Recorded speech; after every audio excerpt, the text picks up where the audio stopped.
Oh, man, it's our favorite time of the week, man. Football season, 7:30 a.m. on a Tuesday. We recap week number 4 of the NFL. We're starting to see some teams separate themselves from the pack.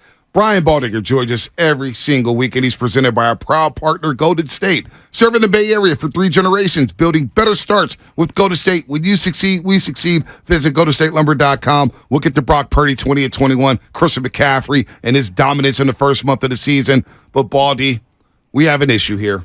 And we ended last week's conversation talking about the Swifties. And I understood you're not a Swiftie, nor am I. And my issue this week is Pacheco goes and scores that touchdown. Chiefs go up 7-0. And the first cutaway on television is Taylor Swift celebrating in the suite. Now, I have no problem with cutaways with Taylor Swift. But the first person you cut to after the Chiefs score a touchdown, I just think it's a little too much. And I get the NFL capitalizing on their popularity. But Kelsey didn't score. I want to see Pacheco high-fiving his offensive lineman for blowing holes open against that Jets front. I want to see Patrick Mahomes running down the sideline screaming at MetLife Stadium. I don't. The first person after a touchdown, I don't want to see Taylor Swift. Baldy, am I wrong for that? No, you're not wrong, and especially a Pacheco. You know, he went to school at Rutgers, like 20 miles away, and he's an excellent dancer after he scores, too. Like, you don't want to really miss that celebration dance of his. Yes. I'm at NFL Films now. He grew up right down the road here in Vineland, New Jersey. I want to see the Jersey kid, you know. But however, Bonte, if you're stuck with a dog game like we saw last night between Seattle and the Giants, you can cut away to Taylor Swift anytime you want. Yeah, like, to me, true. like, she should have just stayed in the box, you know, from when we watched her against Kansas City to the Giant game, because that was dreadful last night. Oh, that was awful. That was awful. I mean, Daniel Jones had no chance back there. Now, I don't know how good of a quarterback he is. I don't think he's worth the $40 million he's getting, a 4-year extension for $160. And I understand there's an opt-out after next season. But that may have been the worst offensive line play I've ever seen on Monday Night Football. It was absolutely dreadful. I agree, Bonte. I said so this morning. You know, and the irony is Seattle was playing 5 backup offensive linemen, including 2 rookies. You know, and so, you know, you've got Olu at center. You've got Bradford at right guard. They were 4th and 5th round players, and they didn't look like rookies in there. They looked like they were a really well-coached group. And the Giants, honestly, the right guard doesn't know what the center's doing. The center doesn't know what the left guard is doing. And Daniel Jones has that confused look on his face. Well, he usually has the confused look on his face. But it was even more confusing looking to him last night. That was the worst. That's the single worst offensive performance I've seen this year. And it might be one of the worst I've seen in recent years. Wow. It was just that bad. Wow. Well, let's contrast that with what I thought was some of the most excellent football I've seen played at the quarterback position from the 49ers and Brock Purdy the other day. The anticipation, command at the line, arm strength, ball placement, understanding pre-snap, post-snap, who to attack. I mean, Baldy, I don't know what he needs to do for some of the people that are doubting him at this point. He feels like he is the best Niner quarterback since Steve Young, since Jeff Garcia. Am I wrong? No, but, you know, I remember back when Bill Walsh was coaching and West Coast offense was in vogue and everybody was taking a piece of it someplace. Holmgren was taking it to Green Bay, et cetera, et cetera. They used to have these Friday practices, Joe. And it was like, okay, the goal of practice today is the ball not to hit the ground. Mm-hmm. Like, that was the whole Friday practice. Ball didn't hit the ground. You know, you got Jerry out there. I mean, you got all the Hall of Famers out there playing. You Brent Jones, whatever. The ball didn't hit the ground. Like on Sunday, the ball didn't hit the ground. Like, it's almost impossible to play that perfect like that. And it's not like they're throwing screen passes. Like, it's just, you know, it's just beautiful perfection in what they did, and he makes it all go. And his ability to make these snap reads and get off it and get to the next guy is about as fast as anybody in this business right now. Wow. So you're saying his brain, his football mind is as good as anyone in the games?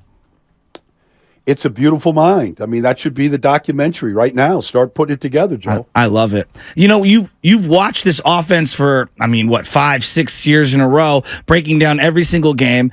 I'm not trying to diminish Jimmy or what they were prior or whatever, but are they doing anything different offensively in terms of the schematics? Because it just feels like guys are wide open, or even if they have a step or two, he sees it and recognizes it and is hitting it on target every single time. Is that a byproduct of the play calling, the quarterback, or just they're all in lockstep? Well, they have McCaffrey, which makes a difference. And Ayuk has developed into an elite player, and he wasn't that 2 years ago, but he is now. And so those two elements certainly help. But they ran just basically a hit screen on the outside where McCaffrey scores, and he jumps over the rookie corner Clark on the play. But to see that screen set up on the outside, I don't even know how you practice it, Joe, because. Like, literally, Kittle gets to his spot, and Debo gets to his spot, and all of a sudden they get to their spot, and there's a defender trying to run through them to get to McCaffrey, and they're all there. Like, they ran this screen route 20 yards downfield, and everybody got to their spots. It was like, it's how do you even practice to make something look so perfect? And so, it's all that, but what you don't see from Brock right now, what you would see from Jimmy, and I'm not here to criticize Jimmy, but what you don't see is, and I know you guys are going to understand this, is you remember like it would be late in the play, maybe into the third second, late in the progression, and Jimmy looked like he would just get stuck, and he'd make that snap throw late over the middle, and you're just holding your breath that somebody didn't tip it or intercept it. Like it never seems like it ever gets late to Brock in the progression, where he's just frozen in the pocket. He's going to get blasted, and he's going to make this throw where you just want to close your eyes. You didn't see one of those on Sunday, and you see very few of those type of plays because he's getting through it to the open guy so quickly. Baldy, we called them the Jimmy O-No throws. There's going to be about 3 to 5 Jimmy O-No throws. As you mentioned. That's it. You hold your breath. You hold your breath, and you say, all right, we can live with that one. Move on to the next play. But I don't feel that with Brock Purdy. You're absolutely right. He looks like a point guard. He looks like Magic Johnson, Isaiah Thomas, and he's giving his wide receivers a chance to get that gap. Before we get to Brandon Ayuk, we have to start with Christian McCaffrey. Whenever you break a Jerry Rice record. Joe and I were talking about this yesterday, Baldy, at Warriors Media Day. Wilt Chamberlain has all these records, and Steph is now breaking them in the Warriors franchise history. And they're like, wow, Wilt Chamberlain's like a mythical character. The numbers he put up were just stupid. With Jerry Rice, you were in the league in 1987 when he scored 23 touchdowns and scored a touchdown in 12 straight games. Christian McCaffrey just broke that record. Scored a touchdown in 13 straight games. And now when you start rewriting the history books in this 49ers franchise, in the history of the 49ers franchise, now all of a sudden you're talking about something. And this guy is now putting himself in a category to where you're talking about MVP. He's in that conversation. I know we're early in the season, but Christian McCaffrey is right there as being one of the best players in the league. Well, that's what I said. It's one of the reasons why the offense is, the only offense in the league right now that scored 30 or more points in every game. Like, they're just consistently dynamic, and he is a huge part of it in all the different ways that they use him. I just hope that, they sort of manage his touches over a 17-game schedule. Yeah. I mean, I don't care who you are. I mean, unless your name is LaDainian Tomlinson, everybody can succumb to, like, just too many touches at that position. Mm-hmm. And so that's my only caution.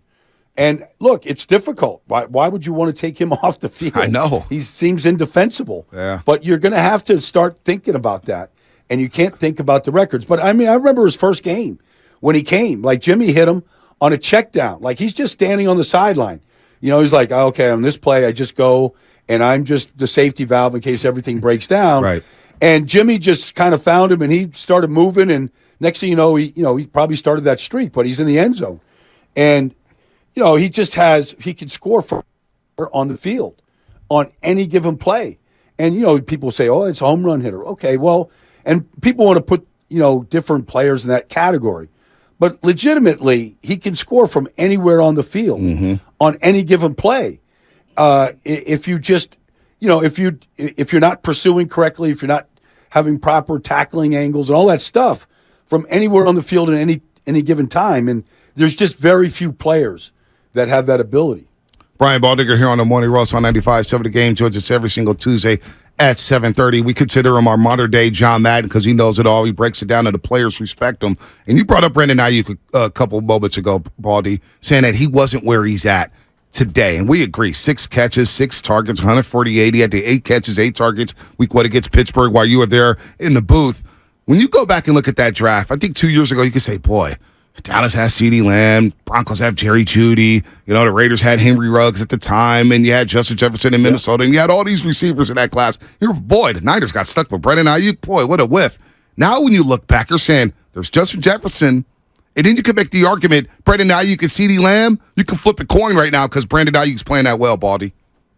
Well, what he's doing different than even CD though is just the big chunk plays like we saw. We're not seeing that from CD with any regularity right now in this offense, and you'll see it on Sunday. I mean, exactly what CD's averaging, but he's not getting 12 yards a catch right now, and so you're not getting the explosive plays down the field. But one thing about when Brandon was coming out of Arizona State, like he was a great route runner in college. CD's a good route runner too, and he's extremely tough. I can't take anything away from CD. He's a great player.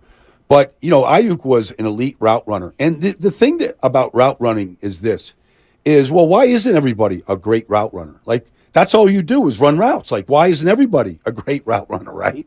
Like, that's what you should ask yourself.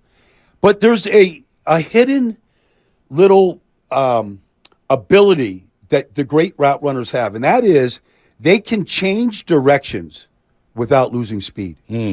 So some guys have to break down to change direction. But some guys' ankles just bend. Their body just you watch Stephon Diggs run routes. And like some of these guys, and Ayuk's in that category, Keenan Allen, some of these guys can maintain top flight speed and change directions a couple of times. And that's what turns corners around and makes them think like you're going on a go route and they're 10 yards off you and you're on a stop route. And that's just, not everybody has that ability, and he does. And now you're hitting them in stride. Now, and that's that's the fundament, that's a foundation of the accuracy of your quarterback, who's averaging over 72% completion percentage right now, and averaging over 10 yards, air yards per attempt right now, which is tops in the league. But that's the function of that is he's hitting him in stride, and he doesn't break down once he catches it. Like some guys got to go jump and catch the ball and make sure they secure it first because they don't trust their hands. Well, that's not Ayuk. Ayuk catches the ball without ever jumping, because he trusts his hands. Baldy, back to CMC for just a split second here. And you're talking about Ayuk, and I feel like because he gets great separation and because they have to honor the other spots and other guys, Kittle and Debo and Christian McCaffrey, Ayuk's open downfield. But I feel like CMC commands so much coverage. You watch this every week. I mean, this guy feels like a Hall of Fame talent, period. But I'm watching what I'm seeing right now, and I'm saying, this is MVP-like production as well. I know it's only October. I understand that. And I know that quarterbacks get all the love. If ever there was a case for a guy to be in the MVP conversation, it feels like CMC in this offense would be it. Well, look, if you put Steph Curry in, the Knicks offense, he might not look like Steph Curry. Like he might, he's still going to be a great player. He's still going to hit 3-pointers. He's still going to see he's still going to be a great player. But I don't know if he's the best player in the league, if he's in the Knicks offense. Like Christian McCaffrey had 400 touches, and he was the best player in the field when he played in Carolina a couple years ago before the injury. But in this offense, it's not catered to him. It's the same offense, but they do a lot of things with him, with whether it's the motions, whether it's the movement, the cutbacks. They run a lot of the same plays that they've been running. But he's just an elite talent in an elite offense with an elite play caller right now. And a quarterback who's playing as well as any quarterback in this league. So I think it's a combination of all those things right now, Joe. I love that. Everybody's losing their minds online about Nick Bosa, no sacks, and we're not seeing him in the backfield making big plays. You put out a video basically explaining that he was putting a lot of pressure on Dobbs. What are you seeing from Nick Bosa thus far? Well, Josh Dobbs ran the ball 12 times the other day, and I think 3 of them were designed runs. Most of it he was scrambling because the pocket was being collapsed by Nick Bosa. He ruined both tackles, DJ Humphries, the rookie Paris Johnson. He collapses the pocket like nobody else. Now, sometimes other guys get sacks because of that. Sometimes the quarterback escapes. Sometimes the quarterback, to Josh Dobbs' credit, he did the same thing to the Cowboys. He gets the ball out quick, and he's very decisive in his reads. The 49ers are his own defense. He knows where the soft spot is in his zone. He got the ball out. They double move Michael Wilson on the outside against Ambry Thomas. The ball's out quick. But he's there. He's hitting the quarterback. He had 4 or 5 quarterback hits, but he's routinely collapsing the pocket. And sacks, look, Khalil Mack didn't have a single sack until Sunday. He got 6 on Sunday. Right. So these things can come in bunches. You can get 3 in a hurry, and you get right back in the sack race if that's what you're interested in. But right now, the defense is playing at a high level. Arizona did some good things in that game. They made it a game, to their credit. The quarterback did the same thing to Dallas the week before. Mm-hmm. They ran the ball right down their throats. The quarterback made a lot of big-time plays. And you can't just dismiss Josh Dobbs because you don't know who Josh Dobbs is. But Nick Bosa is doing his job. And the worst thing he can do, honestly, guys, is try to, add to a sack total and not play disciplined football and just play his own game. Mm-hmm. That would be the worst thing he can do. No doubt. Baldy, as we do get ready for Cowboys week, they're coming in for Sunday Night Football. Michael Parsons, DeMarcus Lawrence, and his defense that is flying around. That was a dominant performance over the New England Patriots, and I'm probably understating that right now.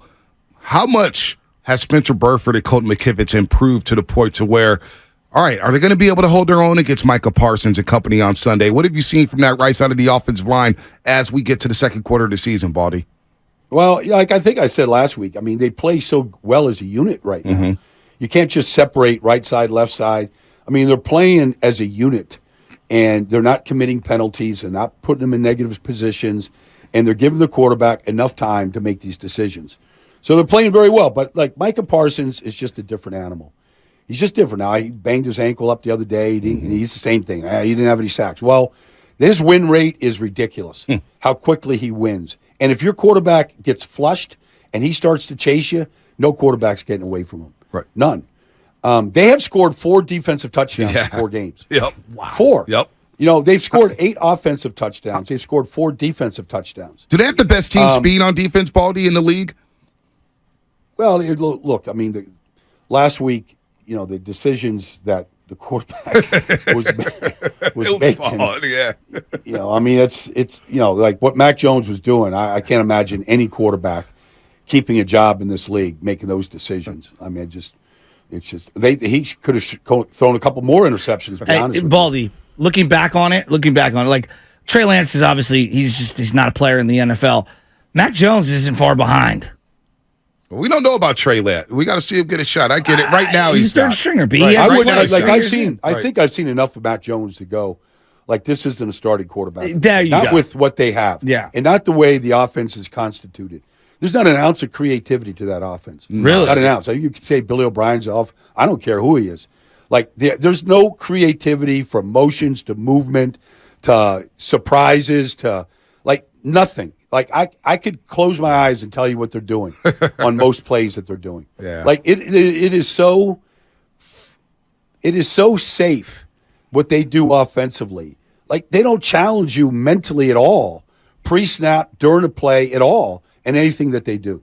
That's sad. This Cowboys offense, without Kellen Moore, he's now in L.A. coaching up Justin Herbert in that Chargers offense. Mike McCarthy took over the play calling. Any big differences there with the Cowboys offense this year as opposed to last year? What challenges are they going to present this Niners defense? Well, I say they're, most teams have a red zone offense. I think that Cowboys have a dead zone offense. They get down to the 5-yard line, they can't score.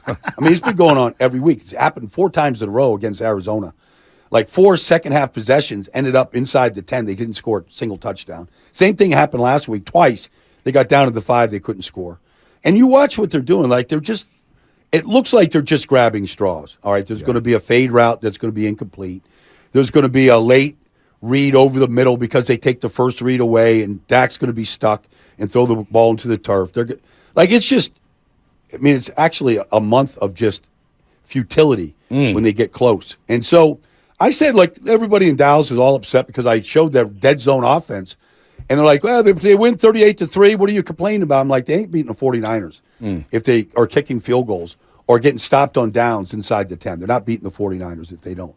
So If you want to win big games, if you want to make a statement, if you want to get on a plane ride home on Sunday night and feel good about yourself and beat a great team like the 49ers, you're going to have to convert. Yeah. When you get those opportunities. And right now they're not doing it. And that's you could say Mike McCarthy, Dak Prescott, what's the problem? Well, it's a problem one way or the other. And you got to figure it out as a group right now. Yeah, I'm looking forward to this matchup. Can that Dallas Cowboys defense slow down this run game by the 49ers and Brock Purdy? And what you just said there, we're going to be looking at this Cowboys offense, especially if they do get into the red zone, or as you dubbed it, the dead zone. But we know Cowboy fans can be a little sensitive, Baldy. But you got a lot of fans around the NFL, including Javon Holland. I want to play this for you, Baldy. Just let me know how it makes you feel, because I think we appreciate your work, but to see the players appreciate your work, check this out. Really, the one that's more important is what Baldy thinks of me. That's like the most important. He's like the best analyst I've come across. So I love what Baldy says. If I'm in Baldy's breakdowns at the end of the week, then I know I did something right. I mean, Baldy, that's so cool. These players love it. I see you share it on Instagram all the time. These players are aware of what you're doing. They're waiting for your breakdowns. And when I say you're the modern day John Madden, I'm not just saying that out there, Baldy, because you love the game. You're out there on the turf before the game. You're walking the field. You're checking out the tailgates. You have a lot of Madden qualities to you. Now, there'll never, ever be another John Madden. I don't want to do that. It's like comparing quarterbacks to Tom Brady and Joe Montana. But these players really respect you. How does that make you feel, Baldy? It makes me feel good, Bonte. It really does. I mean, I work really hard at building relationships with these players. Like, for example, I'm on the field last week, Philadelphia, Washington, and I've never met Emmanuel Forbes. But I knew he was going to get a heavy dose of A.J. Brown in the game.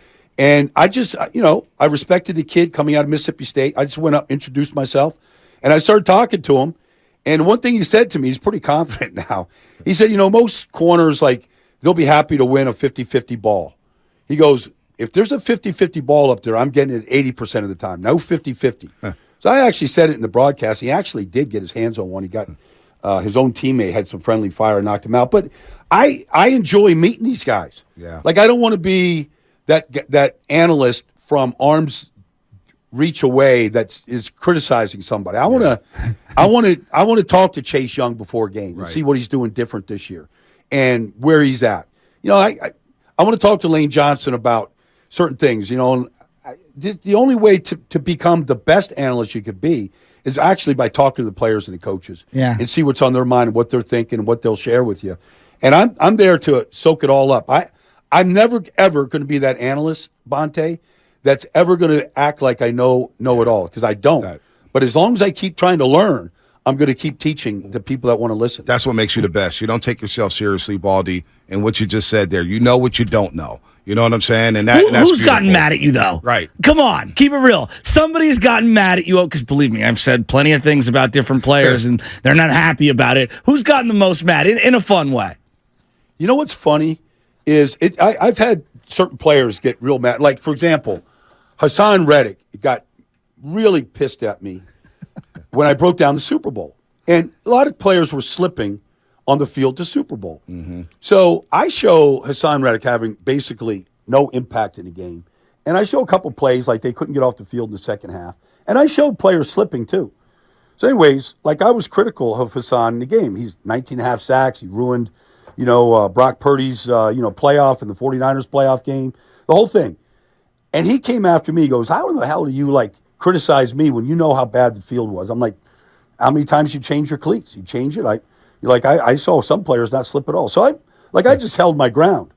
So Hassan he's from Camden, New Jersey, literally 15 minutes away from here. And I just said, look, if you got a problem with me, Hassan, just come to the film room. You know where I'm at. I've known you since your sophomore year at Temple. Yeah. So, if you got a problem, come to the film room, show me where I'm wrong.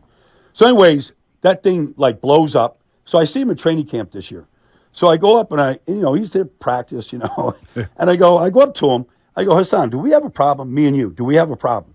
He goes, no, we cool. We're cool, Baldy. I'm like, look, I want to put you in my breakdowns all I can, Hassan. I love you. Right. But I'm going to be critical too if you make no impact in the game and you're blaming your poor play on the grass field. That's no player should do that. No. Yeah, no doubt. I'll stand my ground. Come to the film room. If I'm wrong, show me I'm wrong. Brandon Marshall got on me one time about, I said, he was dogging his route. And he goes, And he was getting on me. He was like, Baldy, they actually teach us to run it like that. I'm like, get out of here, Brandon. That's nonsense. Like, you're just not exploding off the line. He goes, Baldy, I'm telling you, it's the craziest. Like, he was laughing at me. He goes, it's the craziest thing. They teach me to slow play this play. I've never done it before, so I'm just trying to do what they're telling me to do. Unbelievable. Unbelievable. Where are you at this weekend before we let you go, Baldy? Well, I'm going to go up and see what New England's got. Like, do they have a quarterback or they don't have a quarterback? Do the Saints have a quarterback or don't they have a quarterback? Because if you don't have a quarterback in this league right now, guys, first of all, as a fan, Joe and Bonte, the game stinks. Yes, it right? does. You came to watch it. So you can't get off the field on third down. The game stinks if you have a bad quarterback play. If you have two bad quarterbacks going at it, like, you better have a whole bunch of stuff to talk about. Well, hopefully Belichick comes up to you and say, hey, Baldy, I loved your breakdown last week on Mac Jones. You're right. He can't play quarterback. Maybe you're going to see Zappy this week. You know what Who I would knows? say? The breakdown from that game should be Tim Wakefield's knuckleball. Okay. In honor of. Yes, exactly. In honor of. There you go. See you, buddy. Baldy, have a good All one, right, man. see you We'll talk guys. to you next week. God, I love that man.